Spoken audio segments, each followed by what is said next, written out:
Under the golden lights of a $1 billion gala, Grant Kessler mistook a black single father for a waiter and poured wine down his chest in front of 200 guests. 9-year-old Malik Ashby had stepped in front of his father seconds before refusing to let the insult stand. Trevon Ashby said nothing. He simply took his son's hand and turned toward the door. But Trevon held the one signature that could either save thousands of jobs or end them completely, and within the hour he would have to choose between his son's dignity and their livelihoods. The ballroom at the Meridian Grand had been transformed for a single night into something closer to a coronation than a business dinner. Chandeliers threw soft gold light across 200 guests in tailored suits and evening gowns, and every screen mounted along the walls carried the same looping animation of the Novacore Dynamics logo spinning slowly above a countdown clock that read "Only Tonight." Nobody in that room needed to be told what the night was about. Novacore was drowning in debt buried under a governance scandal that had already cost it 2 board members, and the only thing standing between the company and bankruptcy was a single signature from an investor nobody in the crowd had ever met. Reporters from 3 financial outlets had been granted access for the evening under strict instruction from Novacore's communications team to photograph only the stage and the signing table, never the guest list itself. Trevon Ashby moved through that crowd the way he moved through most rooms, quietly, without asking anyone to notice him.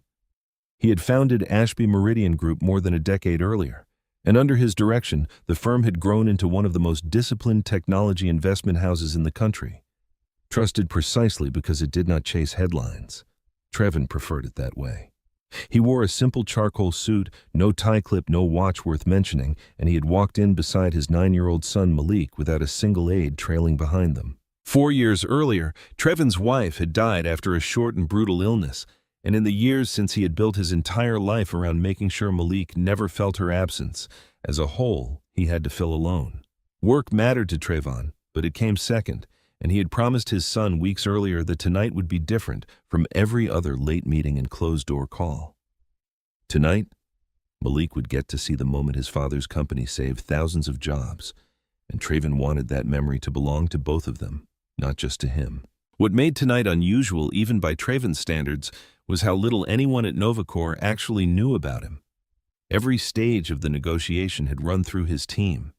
His general counsel, his investment director, the outside bankers who structured the term sheet line by line. Trevon rarely inserted himself into deal rooms directly, and this deal had been no exception.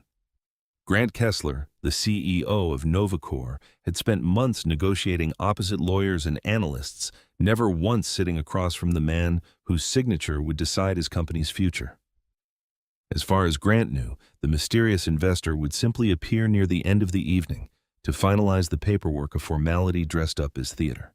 Trevon and Malik found a quiet spot near the edge of the stage to wait for the legal team, who were due to meet him in 20 minutes to walk through the final signing details. Malik held a small plate with a single pastry he had taken from a passing tray, more interested in the room's chandeliers than in the adults around him. He asked his father in the easy way children ask questions that adults have long stopped noticing. Why a room needed so many lights just to eat dinner in, and Trevon told him it was mostly for the cameras, not for the food. For a few minutes, nothing about the evening suggested it would become the reason 200 phones lifted at once. Peyton Kessler had spent the better part of 3 months planning this gala down to the last floral arrangement, and she had not left the main floor once since the doors opened. She noticed Trevon and Malik standing near the stage, a man in a plain suit and a boy holding food from the service trays, and nothing about them matched the mental picture she carried of Novacore's guest list. No one on her events team had mentioned a guest who looked like this. To Peyton, the picture assembled itself quickly and wrongly.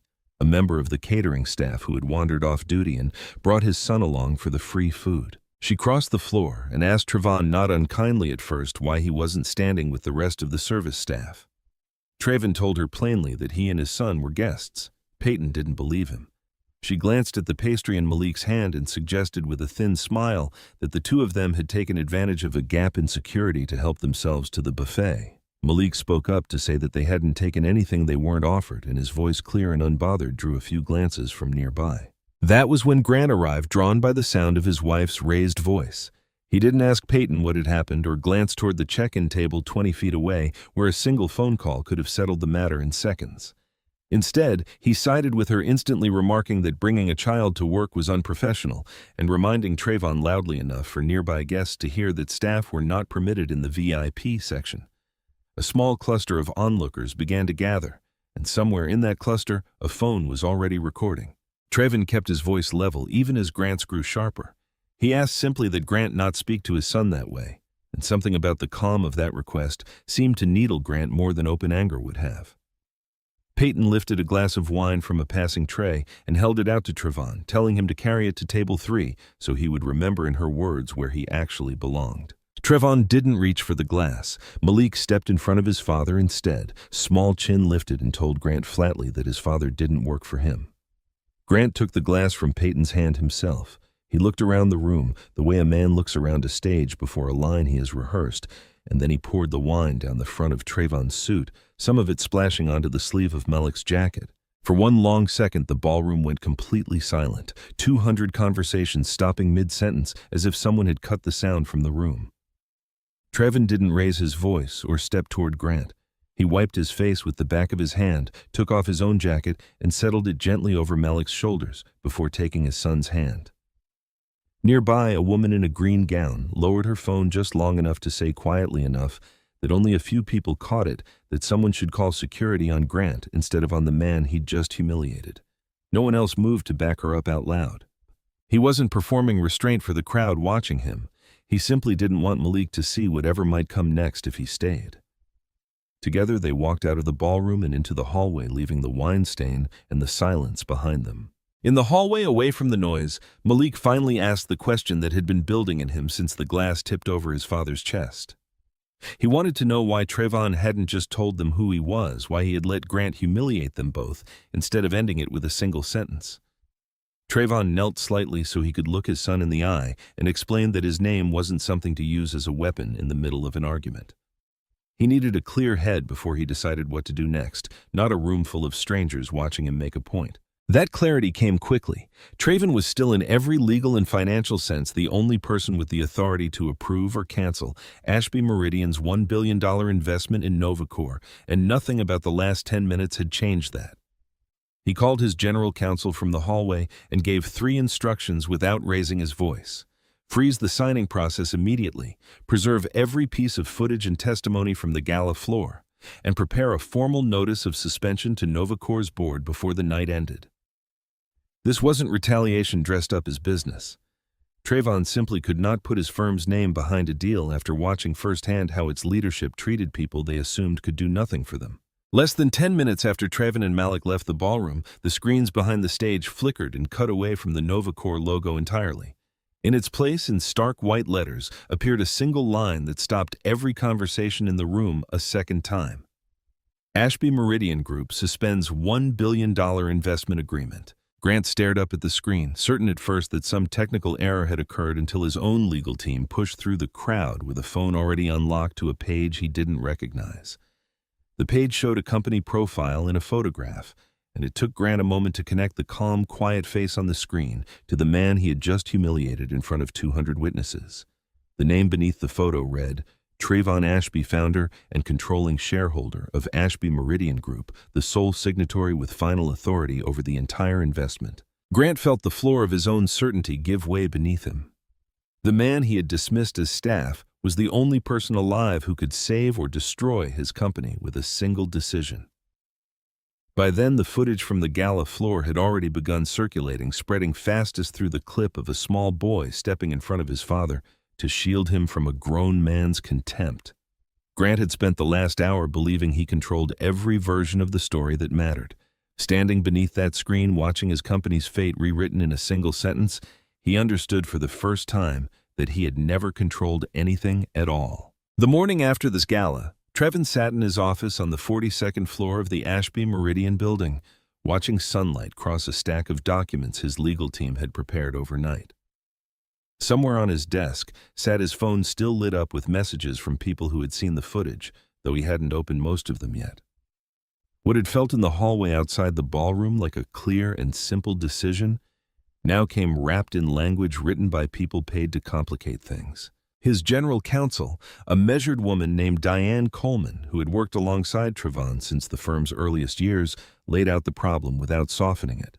The term sheet both companies had signed weeks earlier contained an exclusivity clause and a non-refundable deposit held in escrow, and Novacore's lawyers were already preparing to argue that Ashby Meridian's sudden withdrawal violated an obligation to negotiate in good faith. Diane explained that if Novacore pursued the claim aggressively, they could seek damages tied directly to that escrow account framing the firm's exit, not as a response to misconduct, but as an abrupt and unjustified retreat from a nearly finished deal. Trevon listened without interrupting, turning his coffee cup slowly on the desk while he absorbed just how quickly the moral clarity of the previous night had become a legal question instead of a human one. He had expected resistance from Novacore. What surprised him was the second call that came in less than an hour later from members of his own board. Two senior board members, both of whom had backed the Novacore deal from its earliest stages, pushed back hard on the suspension. They agreed at least out loud that Grant's behavior at the gala was inexcusable, but they worried about precedent, about how it would look if Ashby Meridian walked away from a billion-dollar commitment over what could be framed publicly as a personal grievance rather than a governance failure. They pointed out that Ashby Meridian had walked into difficult deals before and stayed the course, and that investors watching from outside might read an abrupt exit as instability rather than principle, regardless of how justified the reasoning felt from inside the room. One of them, a longtime board member named Harold Briggs, suggested that Trevon put the decision in writing and be prepared to demonstrate with hard evidence that the culture at Novacore posed a real risk to shareholders, not simply that its CEO had embarrassed him in front of a crowd. He reminded Trevon that the firm's other limited partners would be reading every headline just as closely as the public would, and that some of them had no patience for stories that couldn't be reduced to a clean paragraph of financial reasoning. Trevon understood the concern even as it grated against him. Harold had been the one to champion Trevon's appointment as managing partner years earlier, back when younger board members had questioned whether someone so private could handle a firm this size, and part of what made his caution sting now was how much Trevon respected the man delivering it. It wasn't that Harold doubted the substance of what happened at the gala. It was that he had spent 2 decades teaching Trevon to separate conviction from strategy, and now watched his own lesson being tested in a way neither of them had anticipated. Trevon had built Ashby Meridian on the promise that its judgment could be trusted precisely because it never acted rashly, and now that same reputation was being used to argue for caution, when caution felt to him like another word for looking away. He did not raise his voice on that call, though something in him tightened at the suggestion that he needed to justify a boundary that should have required no justification at all. He agreed to build the case properly, because he understood the board wasn't wrong about the stakes, even if their caution stung. What he didn't say aloud was that part of him wanted this to be simple. Wanted the wine on his shirt and his son's frightened voice in that ballroom to be reason enough on their own. Business rarely allowed for reasons that simple, and Trevon knew it. He hung up the call and sat for a long moment, looking out over the city skyline, aware that the next several weeks would test him in ways no negotiation ever had. That evening, Trevon sat on the edge of Malik's bed and asked him directly what was sitting so heavily on him since they'd left the ballroom. His son had said almost nothing all day, eating breakfast in near silence and answering questions in single words on the drive to school. Trevon recognized the particular quiet that settled over Malik when guilt took root in him, the same stillness that had followed every difficult night in the 4 years since his mother died. Malik admitted in a voice smaller than his usual one that he kept replaying the moment he stepped in front of his father, wondering if staying quiet would have kept the wine glass out of Grant's hand. Trevon told him plainly that defending someone from cruelty was never the thing that caused the cruelty, that the fault belonged entirely to the person who chose to pour the wine, not to the 9-year-old boy who refused to let his father stand there alone. Malik didn't answer right away, but something in his shoulders loosened slightly, and Trevon counted that as progress, even if the conversation was far from finished. Before turning off the light, Trevon added that being brave sometimes costs something, but that cost never belonged to the person who told the truth. At school the following morning, Malik's teacher pulled Trevon aside during drop-off to say that a few of the other children had asked Malik about the recording, some out of curiosity and a few less kindly repeating things they'd overheard their parents say the night before. She assured Trevon that she'd addressed it plainly with the class, reminding the students that no 9-year-old deserved to be treated as a talking point for adults who weren't even there. Trevon thanked her, grateful for a small kindness in a week that had offered very few, and drove to the office, turning over how much of this his son would have to carry that he'd never asked for. The counterattack from Novacore arrived faster than Trevon expected, within 48 hours of the suspension notice going public. Grant had retained a crisis communications firm out of New York, and Novacore issued a formal statement suggesting that Trevon had deliberately concealed his identity at the gala in order to manufacture a controversy and gain leverage in the negotiation. The statement stopped just short of calling it a setup, but the implication was unmistakable, and it spread through financial news outlets within hours of being released, picked up by commentators who had never met either man. The firm Grant hired specialized in exactly this kind of narrative repair, and within days their fingerprints were visible across a dozen opinion pieces, questioning why a man with Trevon's resources would attend a gala without any advance notice to his own counterparty, framing the ambiguity itself as evidence of intent rather than simple habit. Diane warned Trevon that the strategy was designed less to convince the public of Grant's innocence than to make Trevon's motives murky enough that neutral observers would hesitate to take a side at all. A second version of the gala footage began circulating soon after, edited down to a tight 15 seconds that made it look as though Trevon had pushed his way into the VIP section and refused a legitimate request to step aside. People who had never seen the full recording began accusing him of staging the entire incident, and a smaller but louder group insisted that Malik had been coached to insert himself into the confrontation for sympathy. Trevon didn't read most of it himself, but he didn't need to because Malik found it on his own on a friend's phone at school before anyone thought to stop him. His son came home that evening with doubt already sitting behind his eyes, having seen a thread of comments questioning whether he had lied about his father coming to sign an agreement, whether the whole thing had been performed for cameras. Malik asked in a voice trying hard not to shake whether people were right that none of this would have happened if he had just stayed quiet and let his father handle it alone. Trevon knelt down to meet his son's eyes and told him plainly that nothing about defending his father had been a performance, that the only person who had staged anything that night was the man who poured the wine. The words seemed to land, but Trevon could see the doubt still sitting there, and it stayed with him long after Malik went to bed. 3 days after that, the former Novacore employee who had reached out anonymously in the first days after the gala finally agreed to speak, though only through Diane and only after receiving assurance that their identity would be protected for as long as possible. The account they gave was careful and specific, rather than sweeping, describing a pattern at the company's manufacturing division where employee complaints about Grant's conduct toward line workers, many of them Black and Latino, had been quietly redirected, minimized, or buried entirely by human resources. The former employee described internal emails referencing at least 4 separate complaints over 3 years, none of which had resulted in any formal action against Grant, and several of which had ended with the complaining employee leaving the company within months of speaking up. One of the emails forwarded to Trevon in redacted form showed a supervisor advising a complaining worker to let it go for the sake of the team language that struck Trevon as almost identical to what Peyton had said to him in the ballroom about knowing his place. Trevon read the summary Diane prepared twice before setting it down on his desk. Something shifted in him as he did a shift he could feel more clearly than he could name at first. Until that morning, his instinct had been to treat the gala as a single contained failure, a moment he could walk away from cleanly by simply withdrawing his firm's money and letting Novacore manage the fallout on its own.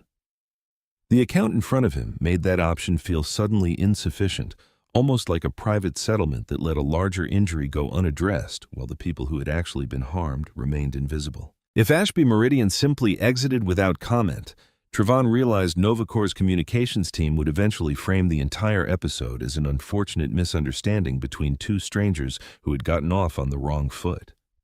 The employees who had spent years being silenced would remain silenced, their complaints buried under the same paperwork that had buried them the first time. Trevon called Diane that afternoon and told her the strategy needed to change. They would no longer simply withdraw from the deal. They would use everything they had gathered to force Novacore to confront what its leadership had built, whether Grant wanted that reckoning or not. Diane asked him carefully whether he understood what that decision would cost, in time, in legal exposure, in the sheer length of the fight that now lay ahead of them instead of a clean and quiet exit. Trevon told her he understood, though. Even as he said it, he felt the shape of a new and heavier question settling over him. one that had nothing to do with legal strategy. Somewhere beneath the boardrooms and the escrow accounts sat several thousand Novacore employees who had nothing to do with Grant's conduct and everything to do with whether the company survived the months ahead. Diane reminded him gently that once this became public record, there would be no quiet way back to a simple withdrawal. And Trevon told her that was exactly why it needed to happen. That tension followed Trevon through the days that came after a quiet friction between what felt morally necessary and what felt materially safe for people who had never wronged him. He didn't resolve it right away, and he didn't expect to. He simply kept moving forward, one document at a time, telling himself that clarity would come eventually the way it usually did once enough of the picture was visible. 2 days after Diane confirmed the shift in strategy, a woman named Carol Whitfield, who represented the labor union at Novacore's manufacturing plant, requested a meeting with Trevon directly. She arrived at his office not to defend Grant, but to lay out plainly and without exaggeration what a collapsed deal would mean for roughly 3,000 workers who had never met either Grant or Trevon and had no part in what happened at the gala. Carol explained that layoffs would likely begin within months if new capital didn't arrive, and that many of those workers were the sole earners for their households. People who read the same headlines everyone else did and had no way of knowing what would happen to their jobs by winter. She spoke without raising her voice, but there was a steadiness in the way she laid out shift schedules and household budgets that made the abstraction of 3,000 jobs suddenly feel specific and immediate. Carol told Trevon she had spent the last 2 weeks fielding calls from workers asking her the same question over and over whether the deal was truly gone, and she had no honest answer to give them.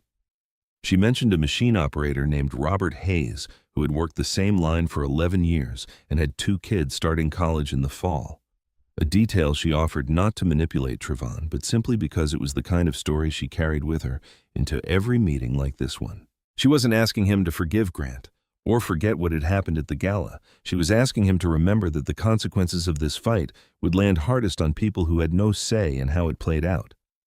Trevon listened without interrupting, aware that Carol wasn't trying to guilt him so much as make sure he understood the full weight of what his decision would touch. He told her honestly that he hadn't forgotten those workers that they were part of, why he hadn't simply let the deal collapse in the days after the gala. Still, after she left, Trevon sat alone in his office longer than usual, turning over a question that had no clean answer. The legal blow landed roughly a week later. Novacore's attorneys petitioned the court for a temporary order freezing the escrow account, arguing that Ashby Meridian's continued public statements on top of the original suspension constituted an attempt to damage Novacore's standing before any formal breach had been proven. The judge granted the freeze pending a full hearing, which meant Trevon could no longer simply walk away with his firm's capital intact, even if he wanted to. Diane called the ruling a setback rather than a defeat, reminding Trevon that judges granted these kinds of temporary freezes routinely, almost as a matter of procedure without weighing in at all on which side ultimately had the stronger case. Still, the practical effect was the same regardless of the legal nuance. For the first time since the gala, Trevon no longer held full control over his own firm's money, and Novacore's lawyers understood exactly how to use that leverage in the press. Almost immediately after 2 of Trevon's own board members proposed in a call that felt more like an intervention than a briefing, that he stepped back from personally overseeing the deal while the litigation was pending. Their reasoning was procedural on its surface, that the firm needed what they called a neutral face to lead negotiations, while public attention remained fixed on Trevon himself. Harold Briggs led that call as well, his tone gentler than before, but no less firm in its conclusion, reminding Trevon that optics mattered even when the underlying facts were on his side. Trevon asked evenly whether the board would have offered the same suggestion if he had been the one to pour the wine instead of the one standing in it, and the silence that followed answered the question more clearly than any response could have. He didn't fight the vote that night, though it cost him something to let it pass without argument. For the first time since the gala, Trevon felt the ground shift away from him in a way that had nothing to do with Grant or Novacore. A reminder that even the people on his own side wanted this handled quietly, wrapped up and set aside rather than confronted in full daylight.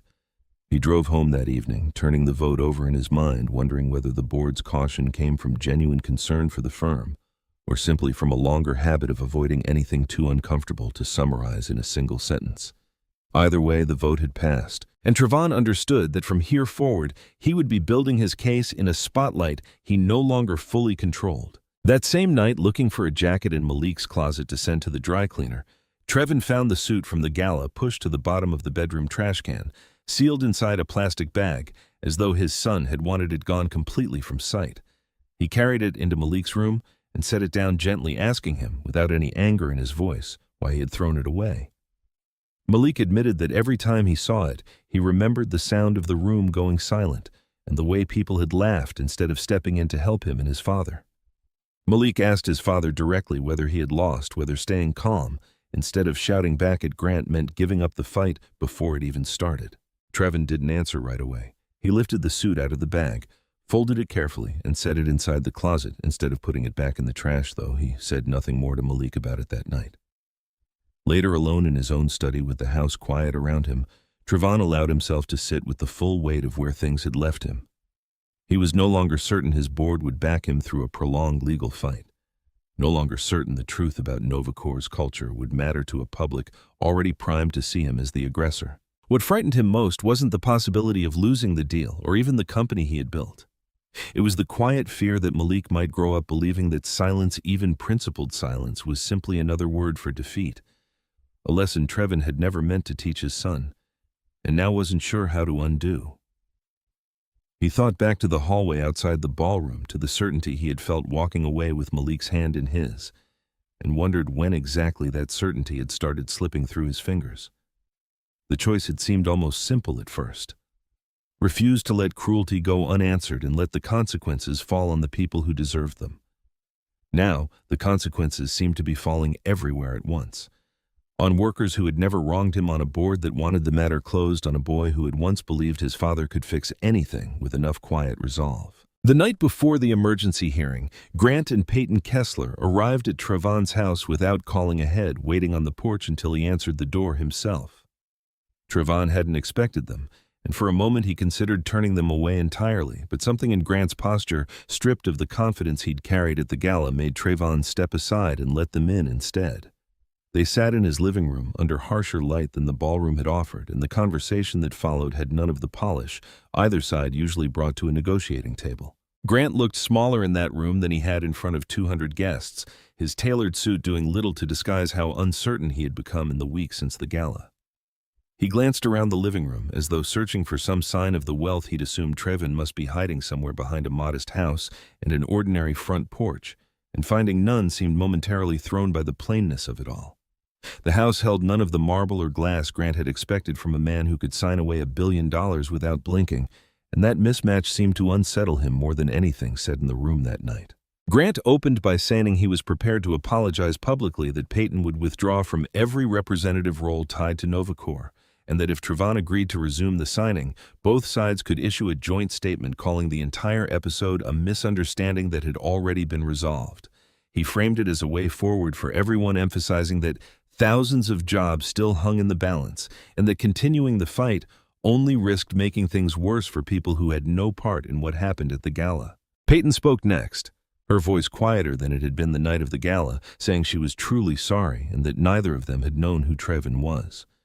The words landed carefully in the room, rehearsed enough that Trevon could hear the effort behind them, though he said nothing to interrupt her. It was Malik, standing unnoticed near the hallway doorway, who spoke first, his voice steady in a way that surprised even his father. Malik asked them directly whether they would have come to apologize if his father had actually been a waiter, if there had been no company, no billion-dollar deal, and no name attached to him that mattered to either of them. Neither Grant nor Peyton answered right away, and the silence that followed said more than anything they might have offered instead.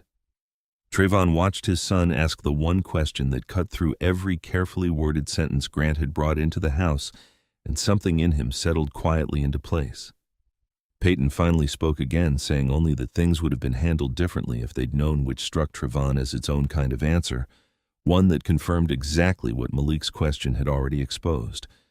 Grant tried to add something about intentions and misunderstandings, but the words came out thinner than they had at the start of the visit. The apology, Trevon understood now with complete clarity, had never been about remorse for what they'd done. It was about fear of what they stood to lose now that the man they'd humiliated turned out to hold the only signature that could save them. He told Grant and Peyton evenly that he appreciated them coming, but that he couldn't build a resolution on an apology that only existed because of who he turned out to be, rather than how they had chosen to treat someone they believed had no power at all.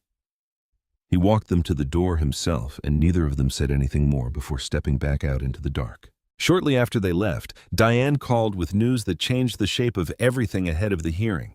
The former Novacore employee who had come forward weeks earlier had convinced two others to submit sworn statements, and together with the internal emails already gathered, the legal team now had a documented pattern spanning 3 years, not a single incident that could be dismissed as an unfortunate evening.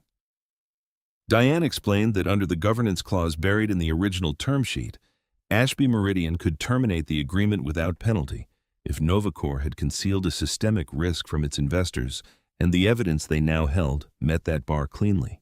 Trevon read through the statements late into the night, recognizing names and departments that matched what the first anonymous employee had described weeks earlier, the pieces finally locking into a picture instead of scattered fragments.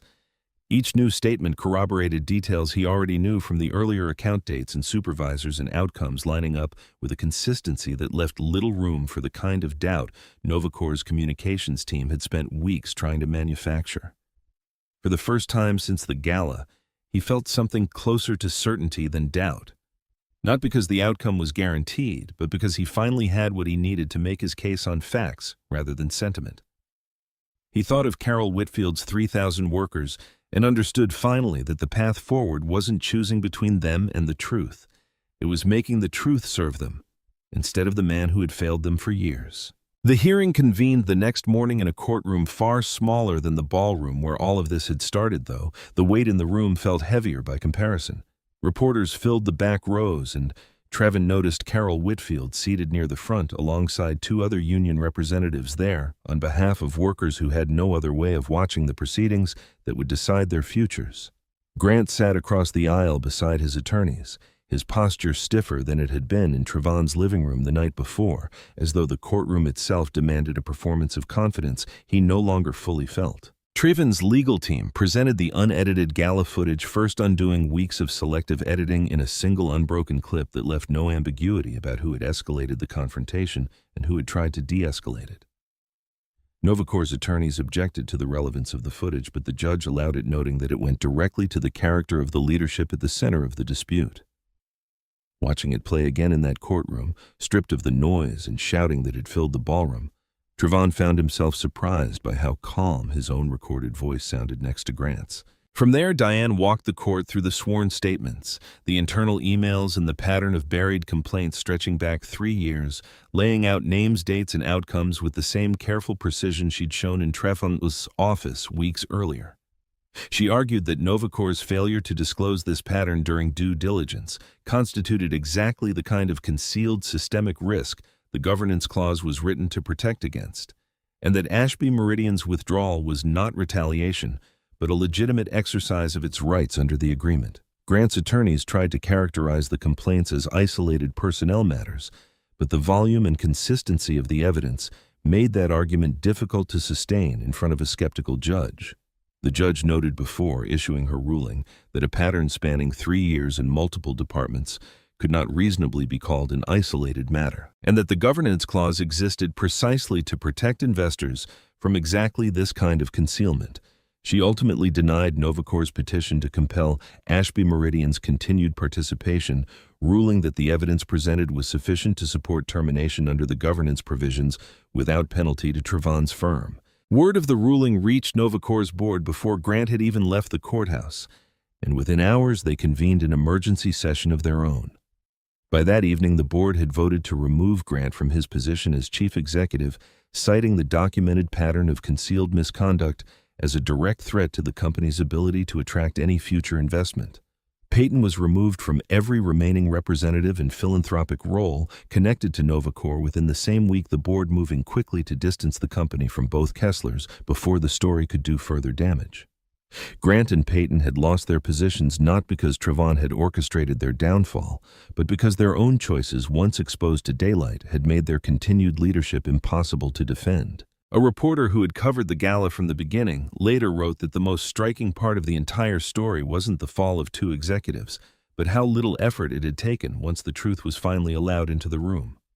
Trevon felt no satisfaction watching the news reports that evening, only a quiet recognition that the outcome had arrived through evidence and accountability, rather than through anything he had personally inflicted on them. With the old leadership gone, Trevon returned to the table with a different kind of offer entirely.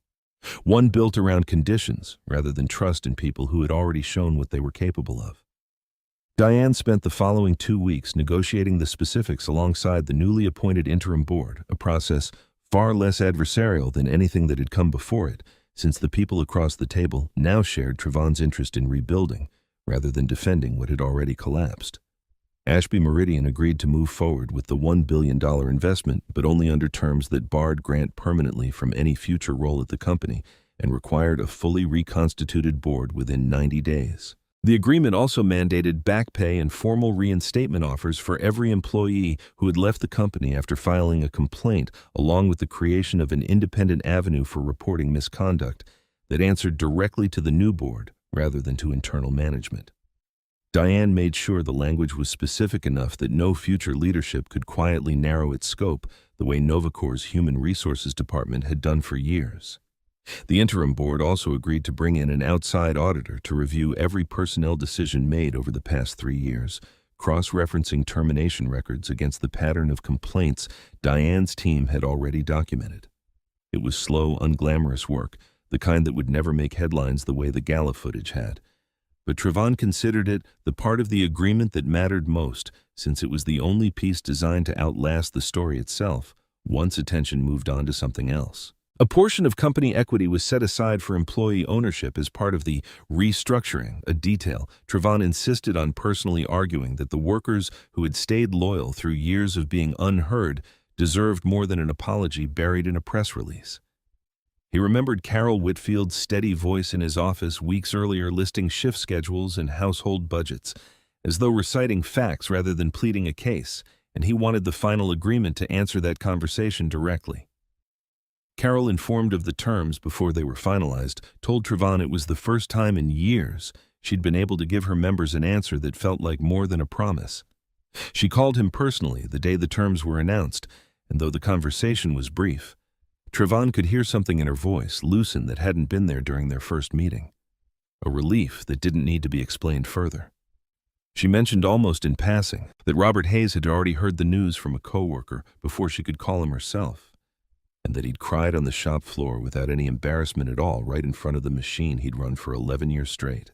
The $1 billion deal that had nearly collapsed under the weight of one man's cruelty was in its final form, no longer a lifeline for Grant Kessler at all. It had become something closer to a foundation for the very people his leadership had spent years failing, a distinction Trevon found himself returning to more than once in the days that followed. Several weeks after the restructuring was finalized, Trevon drove back to the Meridian Grand Ballroom on a quiet afternoon when the space stood empty, its chandeliers dimmed and its floor bare of the tables and chairs that had filled it the night everything began. Malik came with him carrying nothing more than curiosity about why his father wanted to return to the exact place where the wine had been poured. The room looked smaller without the crowd, without the screens, the countdown clock on just an ordinary ballroom, waiting for whatever event would fill it next. Trevon had brought a small box with him, and he set it down on a side table before leading his son to the spot near the stage where it had all happened. He told Malik that he'd wanted to come back here before too much time passed, so that the last memory either of them carried of this room wouldn't be the one from that night. Malik looked around at the empty space, seeming to measure it against whatever picture he'd carried in his head since the Gala, and said quietly that it looked different now, less frightening than he remembered. Inside the box was the suit from that night, cleaned and pressed, no trace of the stain that had once darkened its front. Malik recognized it immediately and asked why his father hadn't simply thrown it away for good instead of keeping something that reminded them both of that night. Trevon told him he kept it not to remember the humiliation, but to remember the choice he'd made in the middle of it. The decision to walk away quietly instead of trading one kind of cruelty for another, a decision that had ultimately protected far more than his own pride. Malik considered this for a moment before asking whether his father had won simply because he had more money than Grant did, more power to make things happen with a single phone call. Trevon shook his head and told him that money hadn't been what decided anything that mattered. He'd won. he said, because he never let the way Grant and Peyton treated him determine who he chose to become in return, and because, in the end, the truth had been strong enough to stand on its own. Once enough people were willing to look at it honestly. He took Malik's hand and they walked back across the empty ballroom floor together, past the spot where the wine had fallen, and past the stage where a new sign now hung in place of Novacore's old logo, one that would welcome its new board when the company reopened its doors under different leadership. Malik glanced once more at the space near the stage before following his father toward the exit, no longer flinching at the memory the way he had in the weeks right after the gala. He asked no more questions on the way out. Seeming satisfied for the first time in weeks, and Trevon felt something in his own chest ease as they stepped back out into the daylight. He thought, walking to the car with his son beside him, of how far they'd traveled from that first silent drive home the morning after the gala, when Malik could barely answer a question without retreating into himself. Whatever the gala had cost them both, it had also taught his son something Trevon hoped would outlast every headline the story had generated. That dignity, once protected without surrendering to anger, was worth more than anything a single glass of wine could take away. Driving home that afternoon, Trevon glanced at Malik in the rearview mirror, already back to watching the buildings pass by outside the window the way he had before any of this began, and understood that this, more than any courtroom ruling or restructured deal, was the outcome he had been fighting for all along. The billion-dollar company Novacore had become would keep making headlines of its own for years to come, some good and some difficult. But none of those headlines belonged to Trevon anymore, and that felt finally like the right ending to a story that had never really been his to keep. Real dignity never needs to raise its voice to be heard, and real strength is rarely the loudest thing in the room.